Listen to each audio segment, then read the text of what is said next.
Bonjour, on ne sait pas où est-ce qu'on va aller avec le confinement, avec le déconfinement aussi qui se profile. On ne sait pas trop. On est privé de rassemblement, surtout nous, les églises que nous sommes, on est chacun confiné chez soi. Ce qui est paradoxal, c'est qu'on traverse une période où ceux qui se rassemblent sont vus d'un mauvais œil. Le rassemblement aujourd'hui est vu comme malsain. Aujourd'hui, on vit un temps où l'Église que nous sommes se retrouve dispersée. Chacun chez soi. On ne se rassemble plus. Et c'est pas si évident à vivre. Alors que dans la parole de Dieu, nous voyons un encouragement. Je le lis dans Hébreux, au chapitre 4 et versets 24 et 25. Veillons les uns sur les autres pour nous encourager à mieux nous aimer et à faire du bien autour de nous. Ne prenons pas, comme certains, l'habitude de délaisser nos réunions. Au contraire, soutenons-nous mutuellement et encourageons-nous dans la foi, d'autant plus sérieusement que vous voyez se rapprocher le jour du Seigneur. Et ce texte en dit long sur le fait qu'il est une absolue nécessité pour le peuple de Dieu de se rassembler. Et alors que le peuple de Dieu prend toute la mesure de cette importance, voilà que le peuple de Dieu se retrouve dispersé. C'est paradoxal, ça nous amène tous à réfléchir. Moi, le premier, j'ai réfléchi à ce qui se passe et j'aimerais vous partager un peu cette pensée autour de la dispersion. Pourquoi est-elle là? Est-ce que cette dispersion que nous vivons, est-ce que finalement c'est une bénédiction? Est-ce que c'est une malédiction? J'aimerais qu'on puisse considérer un premier exemple. Ce premier exemple, on le trouve dans le livre de la Genèse. On voit une histoire où, à l'inverse de la dispersion, on voit des hommes et des femmes qui ont cherché à se rassembler. À cette époque-là, tous les hommes parlaient la même langue et tenaient le même langage. Lors de leur migration depuis le soleil levant, ils découvrirent une vaste plaine dans le pays de Shinéar et ils s'y établirent. Ils se dirent les uns aux autres, « Allons, moulons des briques et cuisons-les au four. » Ainsi, ils employèrent des briques comme pierre et le bitume leur servit de mortier. Puis ils dirent, « Allons, construisons-nous une ville et une tour dont le sommet atteindra jusqu'au ciel. Alors notre nom deviendra célèbre et nous ne serons pas disséminés sur l'ensemble de la terre. » L'Éternel descendit du ciel pour voir la ville et la tour que les hommes construisaient. Alors il dit, « Voici qu'ils forment un seul peuple, parlant tous la même langue. Et c'est là ce qu'ils ont entrepris de faire. Et maintenant, quels que soient les projets qu'ils concevront, rien ne les empêchera de les réaliser. Eh bien, descendons et brouillons leur langage, pour qu'ils ne se comprennent plus entre eux. » Et l'Éternel les dissémina loin de là sur toute la terre. Ils cessèrent donc la construction de la ville. C'est pourquoi on l'appela Babel, parce que là, l'Éternel avait confondu le langage des hommes de toute la terre, et c'est à partir de là qu'il les a dispersés sur toute la terre. Des hommes et des femmes qui voulaient se rassembler dans le but de se faire un nom célèbre. Et c'est très intéressant de voir l'attitude de ces hommes et de ces femmes, et notamment l'histoire de cet endroit. C'est pas n'importe où qu'ils s'établissent. Ils s'établissent dans le pays de Shinéar. Le pays de Shinéar, c'est non loin de là où était l'ancien jardin d'Éden, celui qui existait avant le déluge. Et c'est là même que ces hommes et ces femmes choisissent de s'établir. Et il y a plusieurs paradoxes. Dieu avait fait un jardin en Éden. Et des hommes veulent construire une ville au même endroit. Dieu avait chassé l'homme du jardin. Et l'homme a délibérément voulu revenir au même endroit. Et tous veulent s'y rassembler pour ne plus être disséminés, dispersés. Ça va à l'encontre de ce que Dieu avait prévu, du plan de Dieu. Dieu descendait dans le jardin pour converser avec l'homme et la femme. Et voilà que Dieu ne descend plus. Et c'est l'homme qui va choisir de vouloir monter. On peut y discerner de l'orgueil, mais aussi de l'ignorance quelque part, parce que l'homme était bien ignorant de se dire « je vais construire une tour pour aller au ciel ». Et on voit Dieu quelque part qui ne peut que résister à cette attitude, malgré le fait qu'il soit plein de compassion pour l'homme. Et il en résulte la confusion des langues et la dispersion d'à travers le monde. Et c'est à ce moment précis que Dieu va détourner son regard des nations et que ses yeux vont se fixer sur une famille, la famille d'Abraham et de Sarah. Et c'est de cette descendance que descendra même le Sauveur du monde, le Christ. Alors qu'Abraham vivait ces choses, il va être pris et il va être transplanté dans un autre jardin de Dieu, la vigne de l'Éternel qu'on peut voir dans la parole de Dieu nommée ainsi, le pays, la terre d'Israël. Abraham va être pris et il a un certain âge quand cet appel se fait ressentir.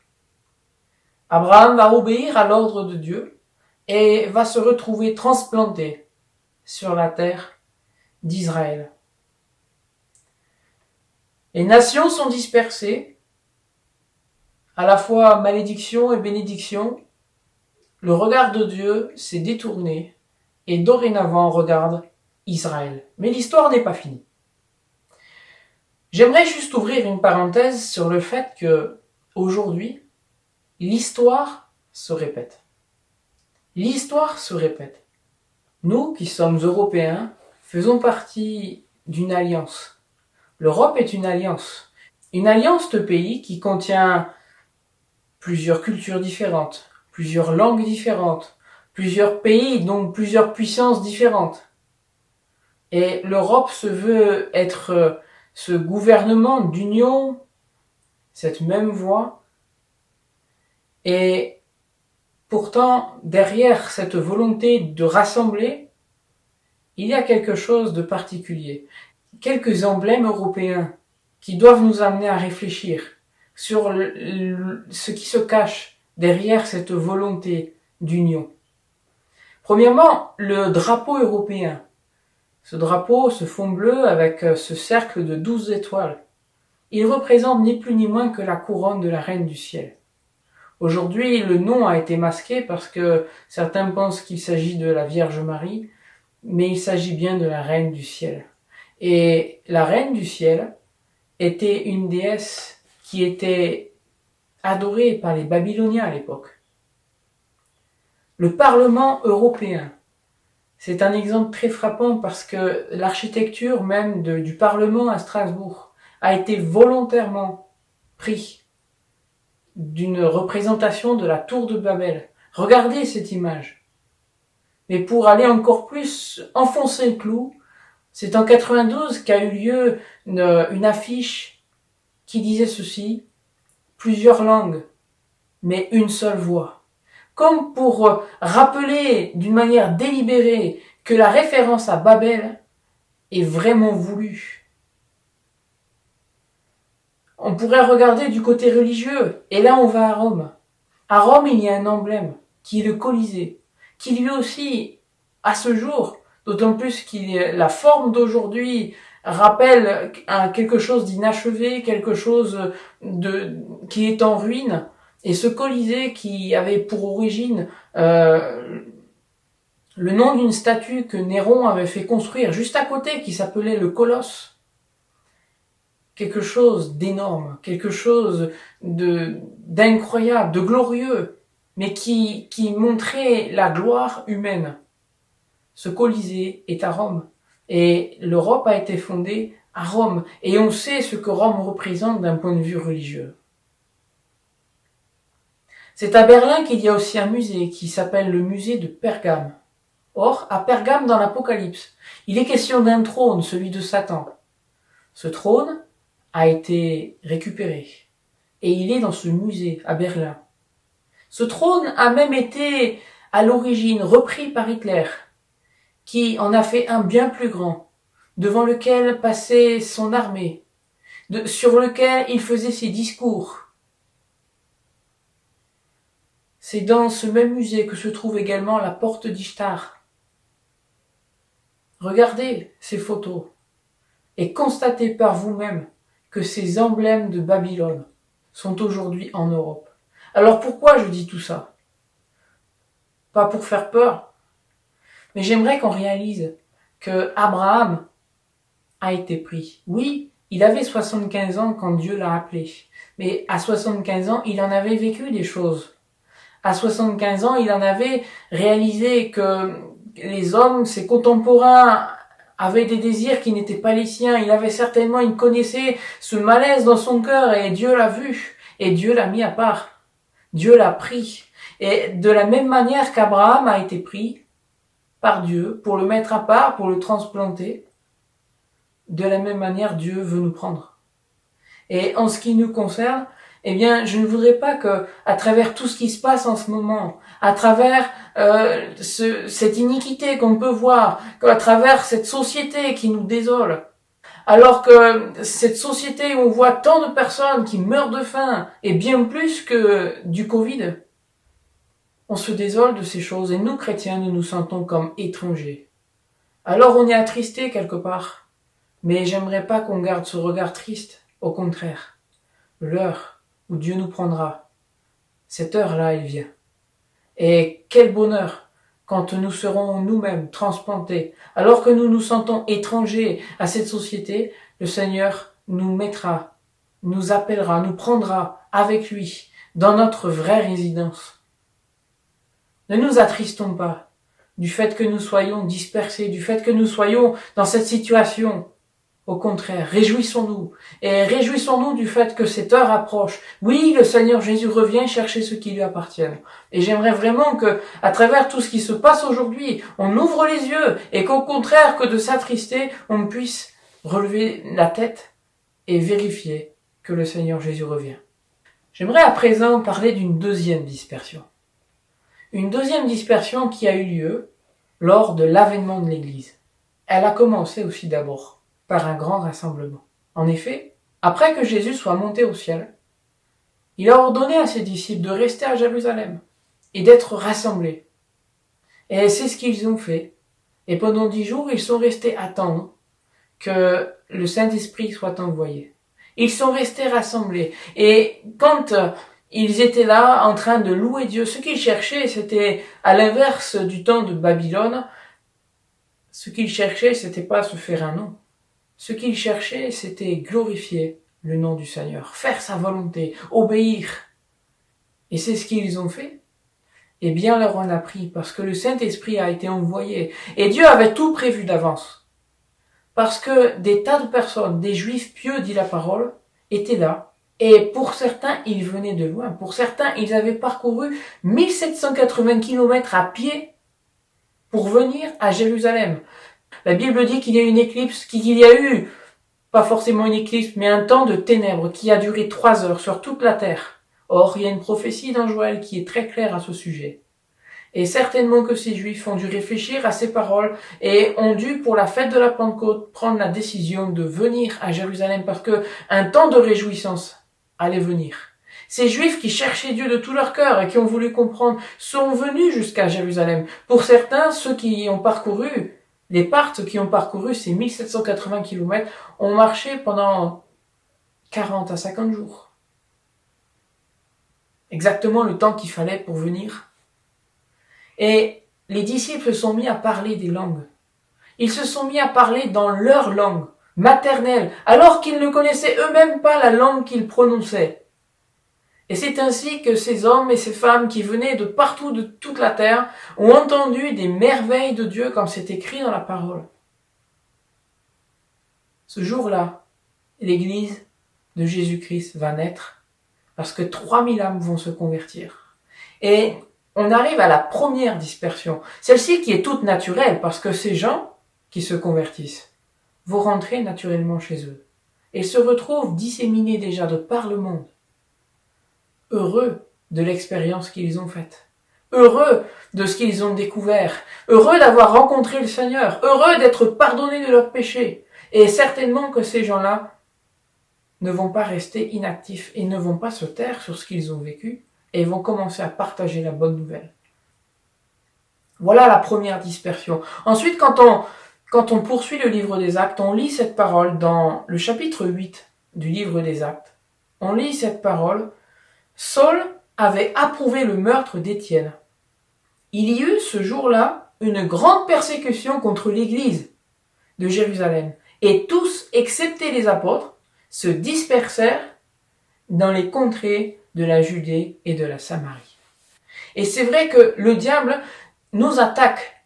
Le diable attaque les chrétiens. Il ne peut pas supporter que l'Église de Jésus-Christ se développe. Et en ce qui concerne ce qui s'est passé à l'époque, rien n'a changé aujourd'hui. Et il continue d'attaquer. Mais rien n'a changé aussi, dans le sens où il fait depuis l'origine une œuvre qui le trompe. Alors qu'il pense persécuter les chrétiens, il ne fait que répandre l'évangile. Il participe à ce que l'évangile soit propagé à travers ces chrétiens qui certes fuient, mais n'ont pas peur de mourir.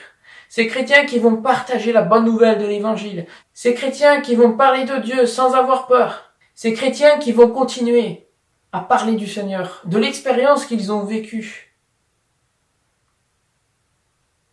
Le diable participe malgré lui, à son insu, à faire valoir l'amour de Dieu pour tous les hommes. Quel bonheur, quelle grâce! Dieu n'est jamais dans la réaction. Il anticipe tout, même les volontés du diable qu'il a lui-même créées. Dieu connaît toutes choses. Et aujourd'hui encore, les choses n'ont pas changé. Nous sommes chacun chez nous, certes. Il y a cette maladie, mais cette maladie, Dieu n'a pas été pris de court. Il n'est pas non plus dans la réaction. Et il y a un plan que Dieu poursuit. Et à travers ce qui arrive, ayons confiance en celui qui a tout préparé à l'avance. Ne nous décourageons pas. Maintenant, j'aimerais juste évoquer une partie qui concerne cette question finalement concernant la dispersion. Est-ce que la dispersion, c'est une malédiction? Ou bien est-ce que c'est une bénédiction? On peut se poser la question. D'abord, d'une manière assez claire, le Lévitique indique lui-même que la dispersion est un signe de malédiction.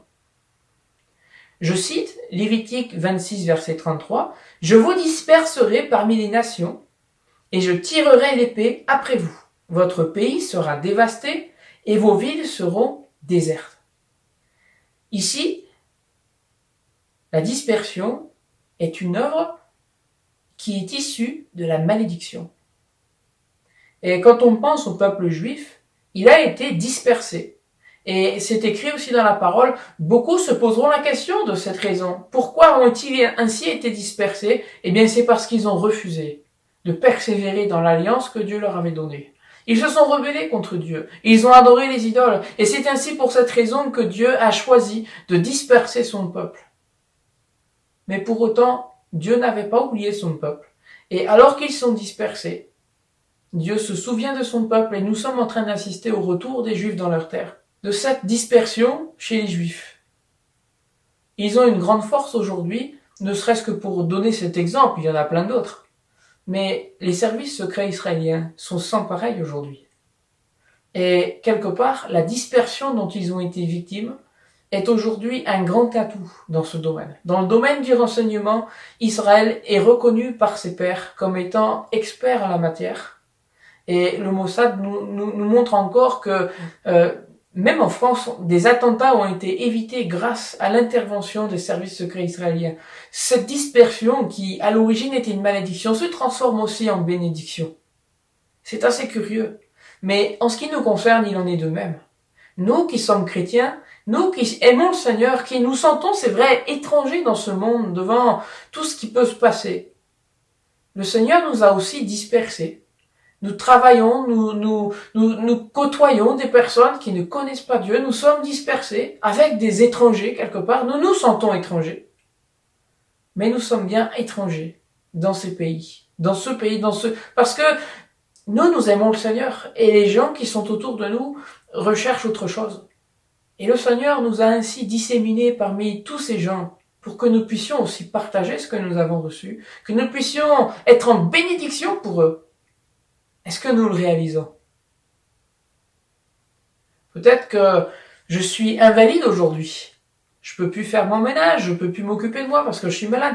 Et je me retrouve missionnaire à la maison. Des employés viennent faire mon ménage, viennent s'occuper de moi, et je suis en mesure de parler de Dieu, de ce que j'ai vécu. Ça peut être une opportunité. Est-ce que je suis quelqu'un qui va maugréer sur son sort ou qui va partager ce qu'il a reçu? De la même manière, si je suis malade, je peux être amené, même étant atteint du Covid par exemple, je peux intégrer un service hospitalier et partager ma foi pour ce personnel qui travaille dans la difficulté, qui ménage pas ses efforts, et on les remercie vraiment de tous les efforts qui sont faits pour cela. Et pour autant, nous sommes malades, mais nous appartenons à Dieu, et c'est pas la maladie n'est pas un jugement, bien au contraire, mais le Seigneur, c'est ce qu'il fait. Et mettre un chrétien en contact de personnes qui ne le connaissent pas, ça peut être bénéfique comme une graine plantée. Est-ce que je vais gémir parce que je suis malade, ou est-ce que je vais réagir d'une manière différente? Et quelque part, ça me fait penser aussi tout simplement à l'œuvre du Seigneur. Son œuvre, celle du Seigneur. Est-ce que c'est une bénédiction ou est-ce que c'est une malédiction? Est-ce que c'est une malédiction ou est-ce que c'est une bénédiction? Quelle réponse donner? Jésus a été maudit. Dans la parole de Dieu, c'est écrit « Malheur à quiconque est pendu au bois ». C'était écrit noir sur blanc dans la loi de Dieu. C'est un signe de malédiction. Et Jésus-Christ, le Fils de Dieu, a été maudit. Il a été condamné. Lui qui était sans péché. Il va porter la malédiction comme une couronne d'épines. Les épines qui sont encore là, le symbole de la malédiction divine, quand, suite au péché originel, Dieu va dire que la terre est maudite et qu'elle produira désormais des épines et des chardons.